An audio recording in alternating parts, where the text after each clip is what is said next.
Sebanyak 7 narapidana dan tahanan kabur dari Rumah Tahanan Negara Rutan Kelas 1 Jakarta Pusat atau Rutan Salemba pada Selasa dini hari. Dari hasil pemeriksaan, petugas mendapati 7 tahanan tersebut telah melarikan diri dengan cara menjebol teralis besi kamar hunian dan turun menggunakan kain. Tak sampai di situ, ketujuh tahanan kasus narkoba tersebut berhasil kabur dengan cara melewati gorong-gorong yang terhubung dengan bagian luar rutan. Kepala Divisi Pemasyarakatan Kanwilkumham DKI Jakarta, Tony Nainggolan pun mengungkapkan, dari 7 tahanan yang kabur, 6 orang masih berstatus terpidana, sementara 1 orang lainnya telah menjadi narapidana. Ada 1 yang sudah menjadi narapidana dan 6 orang itu masih dalam status terpidana, dan dari antara mereka ini ada beberapa yang sudah melakukan perbuatan lebih dari 1 kali, artinya itu dari narkotik sedang diproses untuk kasus TPP-nya. Lantas bagaimana sistem keamanan dan pengawasan pada rutan? Mengapa para tahanan dapat kabur? Apa yang harus dibenahi agar kejadian serupa tidak terulang?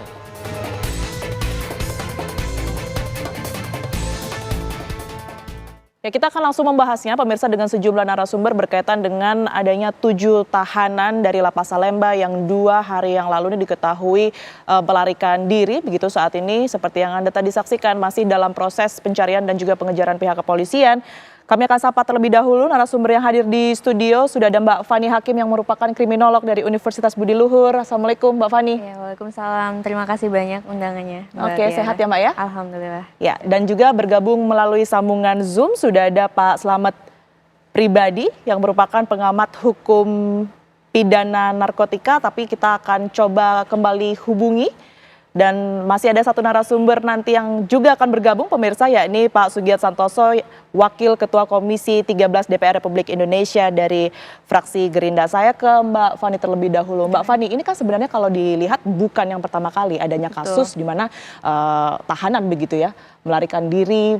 Sementara kita ketahui bahwa seharusnya penjagaan yang berada di sekitar lapas ataupun juga rutan tersebut ini harusnya sangat ketat. Anda melihatnya seperti apa? Ya, memang kalau dilihat ya kurang ideal bagaimana kondisi rutan dan lapas di Indonesia ini. Yang pertama mungkin dari over capacity, jadi yang saya baca dari berita pun ada overcrowd dan bagaimana antara napi dan lapas itu digabung. Saya baca kan ada 3 napi dan 4 tahanan. Ya, itu kan seharusnya dipisah antara orang yang sudah divonis dengan orang yang masih menunggu hasil vonis. Nah, permasalahan tersebut tentu kalau secara kriminologis itu kan ada beberapa pandangan yang melihat bahwa sangat jauh dari kata ideal gitu ya. Kalau dari teori panoptikon mungkin pengawasannya kurang ketat, kemudian dari desain bangunan, desain fisik si rutan atau lapasnya sendiri juga tidak disesuaikan dengan bagaimana kondisi para narapidana atau para tahanan tersebut, dan juga terkait tidak adanya ketegasan dari para penjaga lapasnya. Dan banyak sih sebetulnya yang harus diinvestigasi lagi, karena saya baca juga ada indikasi keterlibatan orang dalam atau penjaga lapas yang memang kemungkinan mereka juga terlibat dalam hal ini, seperti itu. Oke, selain Mbak Fani tadi, kita juga akan mendengar seperti apa kemudian pandangan dari Wakil Ketua Komisi 13 DPR Republik Indonesia, Pak Sugiat Santoso, yang sudah bergabung bersama kami via Zoom di Apa Kabar Indonesia Malam. Pak Sugiat, sudah bisa mendengar suara saya di studio? Ya, selamat malam. Selamat malam. Siap, bisa Mbak.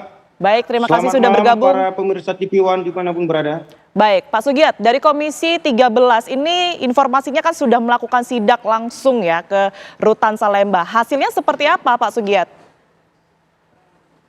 Ya, tadi pagi kami Komisi 3 dipimpin langsung oleh Ketua Komisi 13, dipimpin langsung oleh Ketua Komisi 13, Bang Willy Aditya, melakukan sidak ke Lembaga Permasyarakatan Salemba terkait dengan informasi yang kami dapat terjadi kaburnya 7 warga binaan di Lembaga Permasyarakatan Salemba. Kita sudah ketemu langsung dengan Kepala Kanwil Kemenkumham DKI, Bang Andika, terus dengan seluruh jajaran terkait juga dengan ya pimpinan lembaga permasyarakatan di Salemba. Kita sudah dapat informasi bagaimana terjadinya kabur 7 warga binaan tersebut. Memang seperti yang disampaikan tadi bahwa ini menjadi problem akut bukan hanya mungkin di Salemba, karena kita seminggu sebelumnya juga sudah melakukan kunjungan kerja ke Jawa Timur, Jawa Tengah, dan Jawa Barat untuk mengunjungi lapas-lapas dan rutan-rutan yang ada di Jawa Timur, Jawa Tengah, Jawa Barat.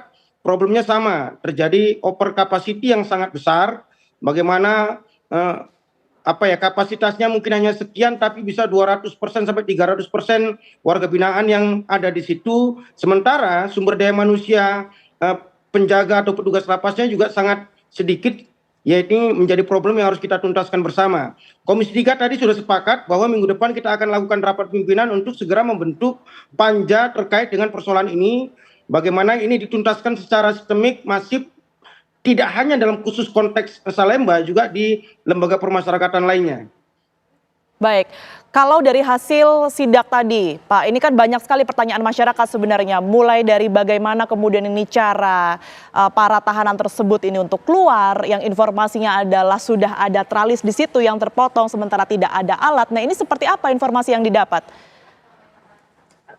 Ya, informasi yang kami dapat tadi sudah dijelaskan oleh para pimpinan petugas lembaga permasyarakatan. Memang ini masih dilakukanlah secara audit oleh mereka, apakah ada ya seperti kelalaian dari petugas atau ada semacam kerjasama dari petugas. Nanti bisa ketika nanti panja terbentuk kami akan panggil pihak-pihak terkait untuk mendalami apakah ada penyelewengan dari otoritas atau wewenang yang mereka lakukan.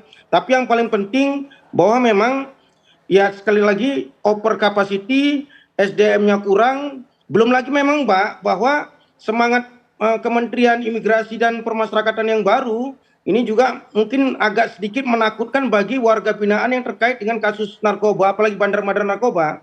Ini kan kemarin Pak Agus Andrianto menyampaikan bahwa secepatnya bandar-bandar narkoba itu dipindahkan ke Nusa Kambangan. Ini membuat para napi, para tahanan, para warga binaan yang itu tuduhan ponisnya adalah bandar narkoba itu semakin ketakutan kalau mereka dipindahkan ke Nusa Kambangan, sehingga melakukan segala cara untuk katakanlah tidak dipindahkan ke sana. Dan inilah mungkin salah satu ya seperti gunung es yang meletus terkait dengan problematika akut dari lembaga permasyarakatan yang ada. Baik. Insya Allah nanti Panja akan bergerak secara cepat untuk katakanlah menginvestigasi terkait dengan kasus Salemba, dan kita akan cari solusinya bersama-sama dengan Kementerian Imigrasi dan Permasyarakatan yang sudah kita kolaborasikan sejak minggu kemarin dan seterusnya. Baik, saya ke Mbak Fani. Mbak Fani, kalau Anda melihat, apakah mungkin tadi kan sudah disebut Mbak Fani maupun juga Pak Sugiat ya, berkaitan juga dengan over capacity. Apakah ini bisa dijadikan sebagai faktor terbesarkah, sebagai motif begitu ya? Kalau tadi juga sempat disinggung ternyata adanya ketakutan nampaknya dari para tahanan ini untuk dipindah ke Nusa Kambangan, atau ada faktor lainnya sebenarnya? Sebetulnya kalau kasus seperti ini itu mungkin multifaktor ya secara kriminologis, karena memang kalau misalkan overcrowd menjadi atau over capacity menjadi masalah utama, tentu bukan hanya mereka yang melakukan kabur atau melarikan diri dari rutan atau lapas ya, tapi dalam hal ini ada juga ini kan termasuk kejahatan kelas berat. Jadi pengamanan yang harus ketat tentu itu menjadi faktor juga. Ketika petugas lapas atau petugas rutan itu tidak melakukan pengamanan yang sesuai, itu peluang untuk bisa melarikan diri lebih tinggi. Meskipun ada ketakutan tadi yang dikatakan oleh Bapak Dewan Sugiat, gitu, Bapak Sugiat, itu memang selalu dari tahun ke tahun, dari waktu ke waktu, jumlah warga binaan, kita menyebutnya sekarang warga binaan atau untuk yang belum divonis tadi tahanan, itu terus meningkat.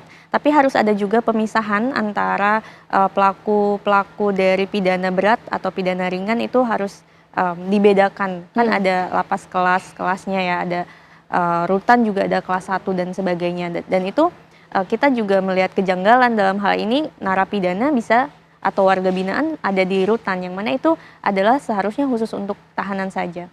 Jadi dalam hal ini sebetulnya masalahnya bukan lagi over capacity semata, tapi dari secara struktural. Kalau tadi dari Bapak Sugiarto itu akan ada perbaikan katanya dari Kementerian, mungkin dalam hal ini juga Kemenkumham yang membawahi lembaga pemasyarakatan, di mana dalam hal ini semua pihak ya, termasuk penegak hukum dan mungkin masyarakat juga punya ikut andil dalam mengawasi bagaimana jalannya lembaga-lembaga penegak hukum di Indonesia seperti itu.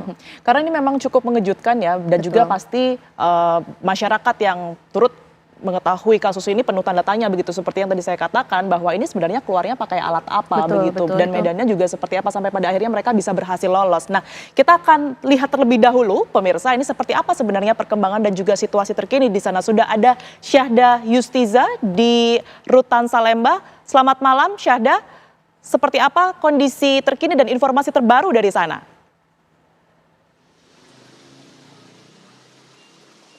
Baik, selamat malam Tiara dan juga pemirsa. Bahwasannya hingga kini pihak kepolisian masih terus menelusuri perkembangan dari bagaimana kemudian 7 narapidana ini kabur dari Rutan Salemba, Jakarta Pusat. Dan pihak kepolisian juga sudah bekerja sama juga dengan pihak Rutan Salemba untuk menelusuri bagaimana juga dengan TKP, kondisi di dalam dan lain sebagainya. Kalau saya bisa mengulas dari bagaimana kemudian cerita dari 7 narapidana tersebut kabur, mereka lari dari ventilasi udara, kemudian juga bergerak menuju gorong-gorong. Di tempat saya mengabarkan saat ini, saya persis di depan gorong-gorong, posisi narapidana keluar menuju ke jalan utama. Tapi Tiara dan juga pemirsa, sebelum saya bercerita mengenai bagaimana mekanisme ketujuh narapidana tersebut melarikan diri atau kabur dari Rutan Salemba ini, tadi update-nya pada pagi hari tadi, Komisi 13 DPR RI yakni Willy Aditya melakukan sidak mendadak ke Rutan Salemba, Jakarta Pusat, di mana dalam sidak mendadak tersebut Willy Aditya datang langsung ke dalam Rutan Salemba mengecek sejumlah lokasi di dalamnya, tentu saja TKP yang menjadi pusat dari bagaimana kemudian 7 narapidana ini bisa kabur. Selain itu juga dari pihak DPR RI ini melakukan profiling tentunya kepada 7 pidana, dan ada sejumlah kejanggalan yang kemudian ditinjau dari bagaimana anggota DPR tersebut datang ke Rutan Salemba ini. Salah satunya, yang pertama ini, mengapa bisa ada satu sel ini memiliki perbedaan status? Kenapa 7 narapidana ini berada di satu sel yang sama? Sementara kalau kita ketahui bahwasannya 7 narapidana ini ada status yang berbeda, 3 diantaranya merupakan narapidana dan 4 diantaranya merupakan tahanan. Selain itu sejumlah kejanggalan yang terjadi, yakni di dalam adanya CCTV yang mati. CCTV yang mati tersebut ini salah satunya mengarah kepada titik lokasi atau TKP di tempat kejadian, dan juga yang menjadi kejanggalan lainnya adalah kapasitas dari Rutan Salemba ini yang overload. Kalau kita meninjau dari data beberapa tahun yang lalu, bahkan kelebihan kapasitas di Rutan Salemba ini bisa mencapai 200%. Tiara dan juga pemirsa, saya akan kembali mengulas bagaimana kemudian para 7 tahanan ini kemudian lari dari Rutan Salemba ini. Kalau kita bisa mengulas dari bagaimana ceritanya, ini para ketujuh tahanan ini mereka berada di kamar 16 Blok S, di mana untuk kamar 16 Blok S ini ada ventilasi yang terhubung dari kamar menuju kamar mandi, kemudian ventilasi udara yang berteralis itu yang kemudian dibobol oleh ketujuh tahanan tersebut. Kemudian dari situ mereka keluar.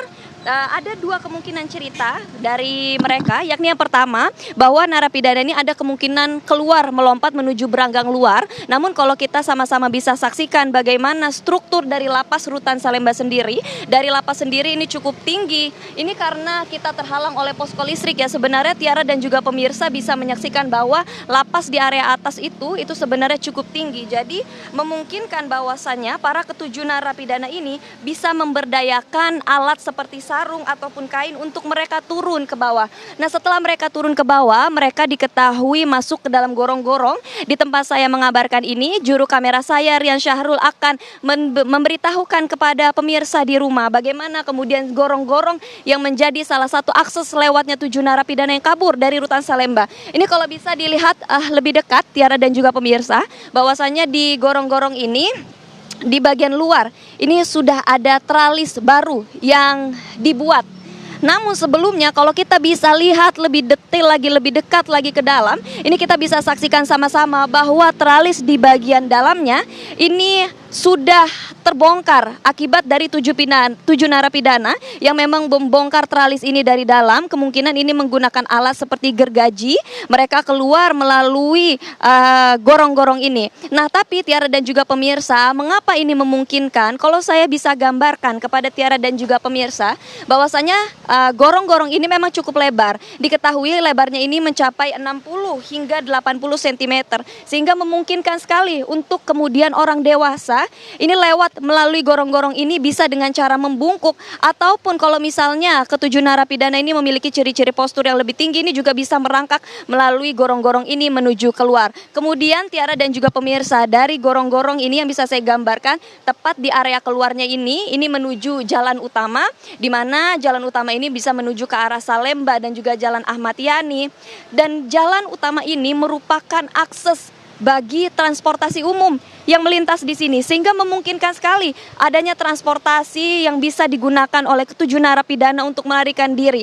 Ada beberapa kemungkinan, Tiara dan juga pemirsa, kemungkinan mereka memang berlari kemudian langsung pergi meninggalkan lokasi ini, atau bisa menggunakan transportasi umum, bisa menggunakan ojek online, ataupun bisa saja terjadi ada penjemputan. Dimungkinkan adanya orang yang menjemput bekerja sama dengan mereka untuk sama-sama bisa meloloskan ketujuh narapidana. Sehingga memang melalui kasus ini juga menjadi PR bagi kita semua, PR terhadap lembaga kementerian terkait, PR terhadap kepolisian, PR terhadap petugas dari Rutan Salemba dan seluruh lembaga terkait yang turut serta di dalam penanganan kasus ini.